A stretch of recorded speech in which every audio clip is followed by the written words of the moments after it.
Hi, I know it's been a while since the last Robit video. I've been pretty busy working on things, but it's not quite been enough to show off in a single video.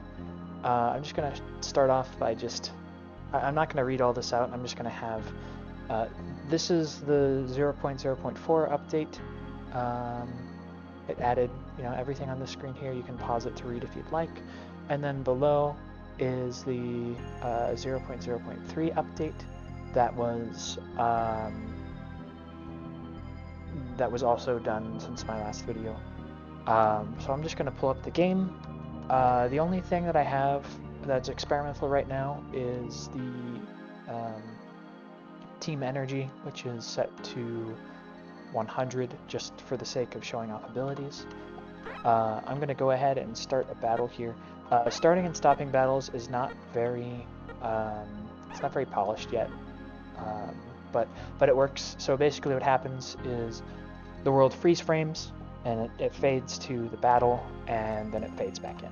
So let me go ahead and do that. And I'm going to get first strike just to show you that first strike gives you a bonus attack. And so there's not a visual indicator that Abel has an extra action. I should probably add that. But he does have an extra action, so let me go ahead and show it off. So yep, and now he still has an extra action left over because he got the first strike. So I'm going to go ahead and have Katie scan this enemy just so you can see the stats HUD for it. And then I'm going to show off some abilities. So I don't recall what abilities I have and haven't shown, so I'm just going to go ahead and do them all here.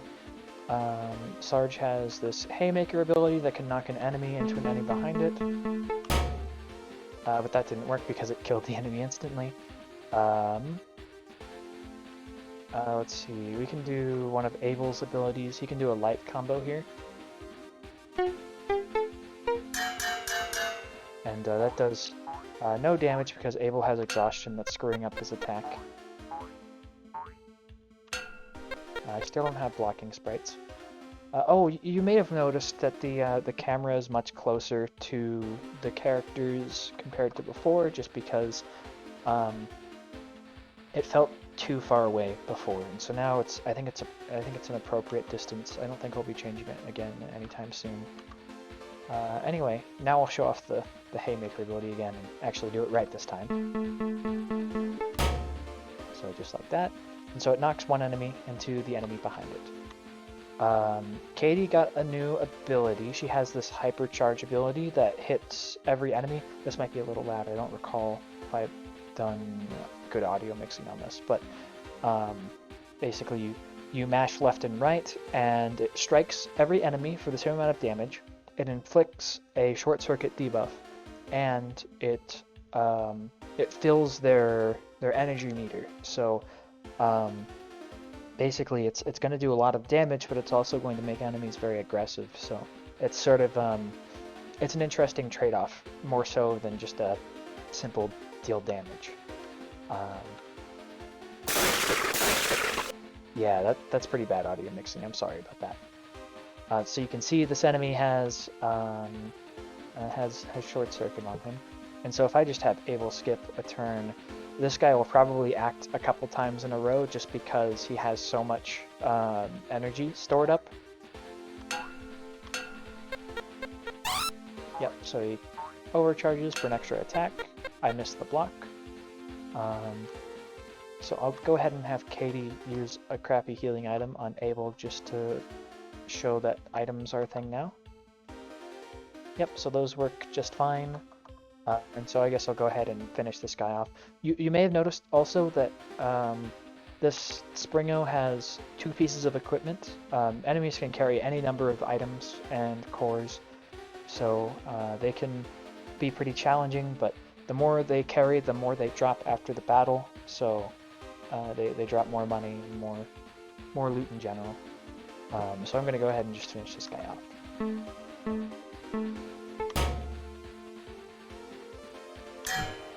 Goes. Yep, so we get 15 experience points. Leveling up is a thing that works. I think you'll be able to see it in this video if we just keep going. And so we collect, we got 12 credits from that fight. We had 250 before, now we have a bit more. I don't have all the overworld stuff done. There's more overworld enemies that need to do their thing, but anyway, I'm just gonna get a hit on this guy, trigger another battle. And so this is a battle against some Capacitrons. We'll go ahead and let Katie scan this guy. That's supposed to have an inspect file. I don't know how that got removed. But the thing with Capacitrons is they have a small amount of health, and they become a big threat whenever they're fully charged. So it's sort of when you're fighting these guys, it's a race against time to defeat them. I'm gonna leave this one on 1 HP just so that you can see what it looks like when an enemy consumes an item. Because enemies are clever enough to consume items, and they will consume items in a rational way. So if they are below half health, or they're missing enough health to where they can fully utilize an item, then they will always use an item. So we'll see this guy uses an item on himself. They always prioritize themselves. They're very greedy in that way. So I'm just going to go ahead and finish this guy. There's one. So I'm just going to finish this guy. And now Katie can't really do anything, so she'll just relay to Sarge. This guy happened to spawn with a defense coprocessor, so he has +1 defense that makes him a lot harder to crack open than normal. But with some decent planning, we can beat him without using any abilities. And there he goes. So that's another 15 experience. Some more money. Oh, that's fascinating. The camera didn't update correctly. Yeah, that's not supposed to happen. That's really interesting that the camera didn't change mid-battle. We'll have to look into that. Anyway, we're gonna fight this next guy. And so this is showing off the magnet tanks. I really hope that my scan files are all in place, because I don't know why the scan file didn't work on the Capacitron, so it might be bugged for all of them. Yeah, the inspect file got screwed up for everything. That kind of sucks. But these are sort of higher health, defense-bearing enemies. I can just kind of do some basic attacks against them. I'll have Abel show off his heavy combo. Heavy combo is basically the same as the light combo, except the light combo both of these get really heavily punished by exhaustion, because exhaustion lowers the damage of each hit. But heavy combo can punch through defense, so it should be fine against these guys. Yeah, so that's a more sort of slow visual, but it works pretty well. I don't recall, because I don't have the inspect file on me, I don't recall what these enemies are weak against. Let me look that up real quick. These guys are magnet tanks. Magnet tank.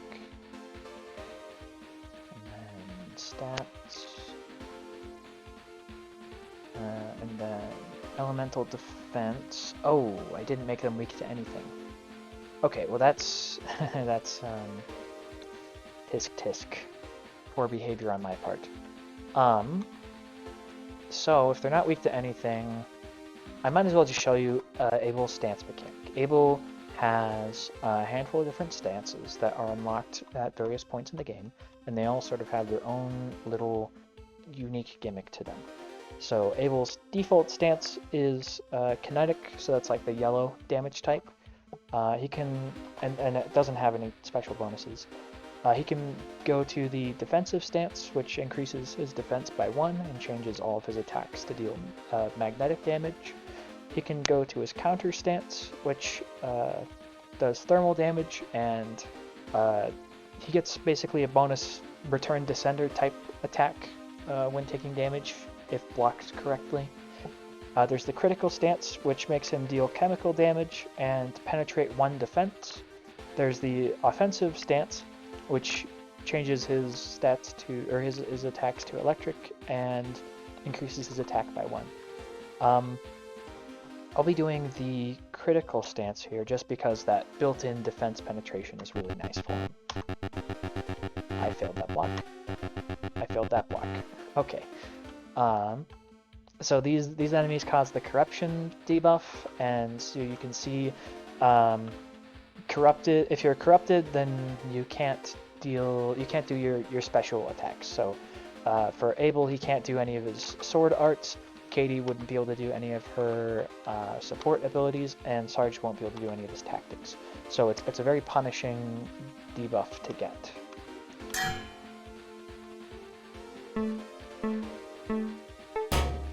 But once we have one of these guys removed, it should be pretty straightforward. I might as well have Katie use one of her dynamos here. I'm thinking the repair dynamo is the play, so we're just going to go ahead and cast that. Nice. So this guy threw a bunch of junk at the trio. We're going to have Abel just whack him. And then we're going to have Sarge go for a hit here. And then Katie is going to relay to Abel because I believe that's optimal damage. Yep. I super blocked that one. Even if you block or super block, you still get status inflictions. You're supposed to just kind of figure out creative ways to deal with it.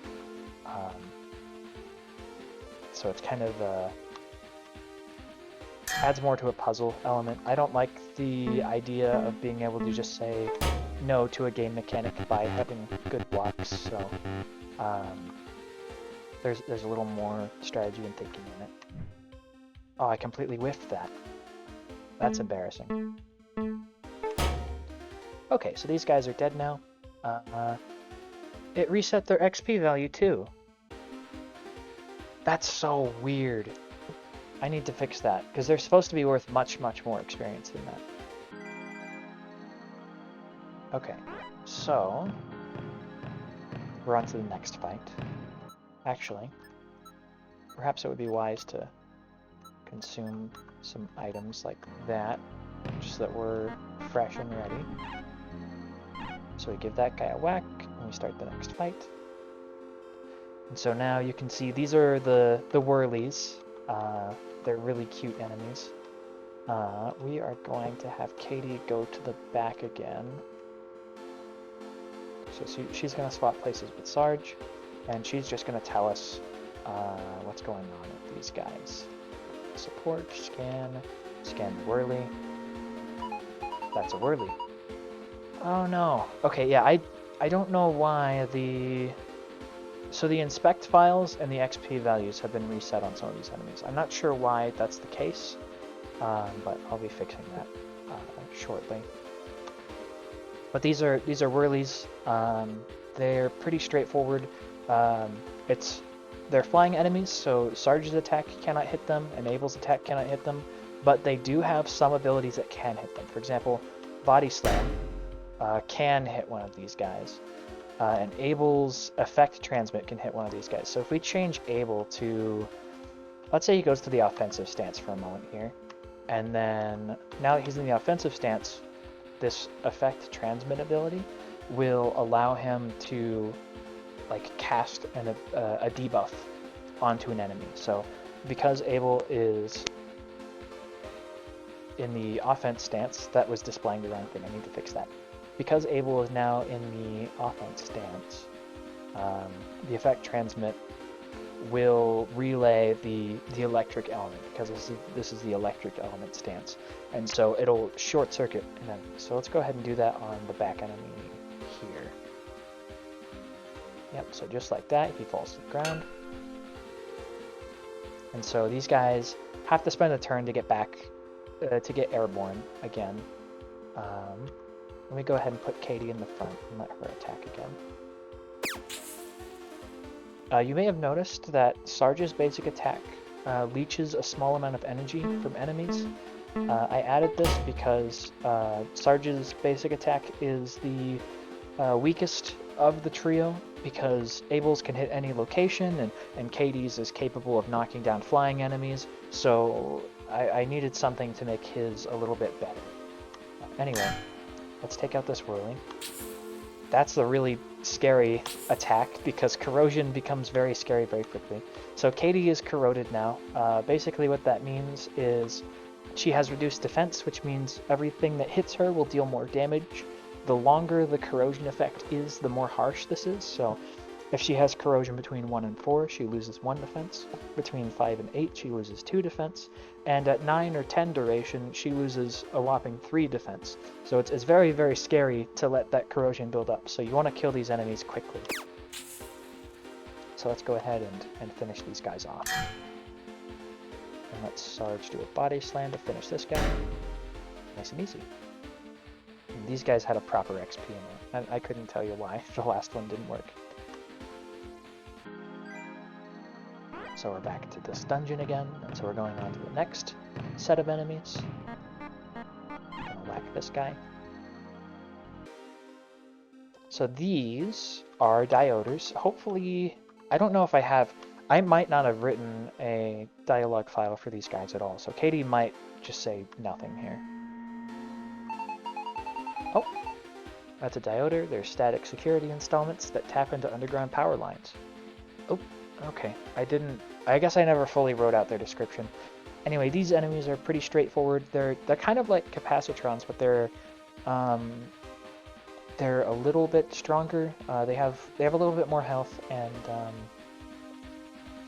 when they do their really powerful, like big attack, they don't die.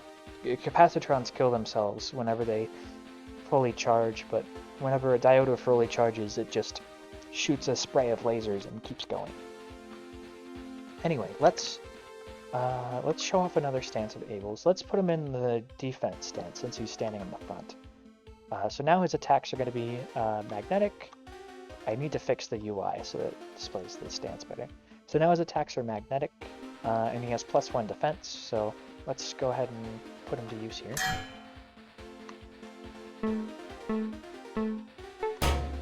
That guy's going to heal himself. Yep, there he goes. Oops. Thankfully, because Abel has +1 defense from his stance, and because Abel has a base thermal resistance just from the start of the game, he's basically immune to these lasers, which are normally pretty devastating. I mean, they're supposed to do 2 damage apiece. Maybe I should make them a little stronger. I don't know. Oh yeah, I think these guys are weak to magnetism.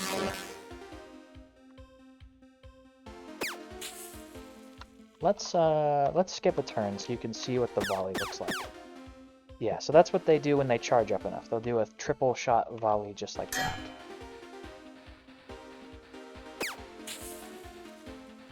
Let's finish them off. Okay, we're at 80 out of 100 XP. We might level up by the end of this.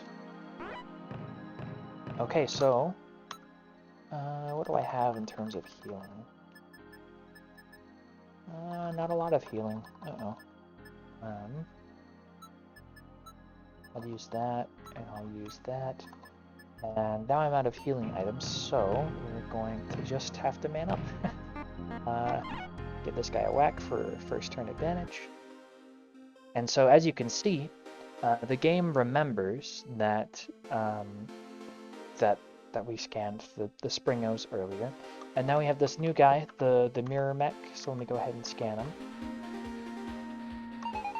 There he goes. They're somewhat passive, but serve as a defensive line for their allies. They'll spend most of their time providing healing and defensive boosts. My laser won't do any good against them, so you'll have to use melee attacks. We'll take care of them before they become a problem. So, what stance have I not shown off? I think the only stance I haven't shown off yet is counter, but counter is like a little finicky. I don't have confidence in showing this off right now. So I'll just put Abel in the defensive stance again, just to have some magnetic damage. And I'm going to relay to Katie, just so that you can see what happens when Katie shoots at a mirror mech. So you can see it bounces back with the opposite angle, and it goes and hits whoever's at the front of the party. So you probably would never see that in normal gameplay, but yeah, that's a thing. So that's the only actual attack that the mirror mech has. The mirror mech is actually quite passive. This is a good use for Katie's hypercharge ability. I can force the enemies to show off their other moves if I do this. Sorry about all that noise. So, now Katie's in the front, and I can swap her out of the front now. And I'm just gonna skip the turn here. Right, she can't skip a turn because she's already acted, so I gotta fire something. So you can see that the mirror mech has an ability that allows it to heal its allies if they're damaged.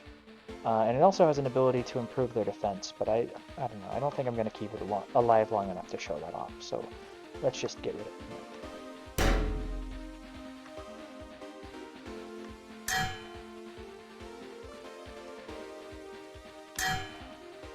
And there we go.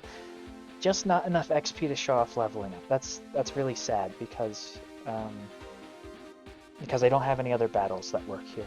I only had a handful of test battles.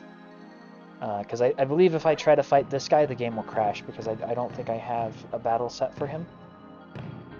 Because this is number 7, I think, and I don't think I can do a 7th fight. Yeah, I can't do a 7th fight, so this is just gonna... Yeah, so the game crashes there. So, that's really all I have in terms of Robit updates. It's kind of a lot to show off, but it also doesn't feel like I did a lot, so I'm sorry if I kind of wasted your time with this one. But yeah, oh, there's one more important thing. The Robit Day competition is live. Last year we had a Robit Day competition, and I've got an old video that has all the rules for that. And the rules of this year's are very similar to the last, except it's slightly different. Instead of a Forge character and a Forge theme, it needs to be a Kernel Metro character and a Kernel Metro theme. And the prizes are slightly different. Instead of having tiered prizes, now it's just the winner gets a year and the runner-ups get a month each, instead of doing tiers, because last time it was kind of a nightmare because Discord doesn't let you buy half a year of Nitro. It makes you buy 1 month 6 times, and so that was just a mess. So we're not doing that this year. We're just going to do 1 month to all the runner-ups and a year to the winner. So if you have any questions, want to know more about the rules, then please visit the Planar Robit Discord server. The link is in the description. Aside from that, I think that's really all I have to talk about today. Thanks for watching this long rambling video, and please tell me what you liked and tell me what you didn't like, what needs to change, and yeah, I'll see you in the next video. Bye bye.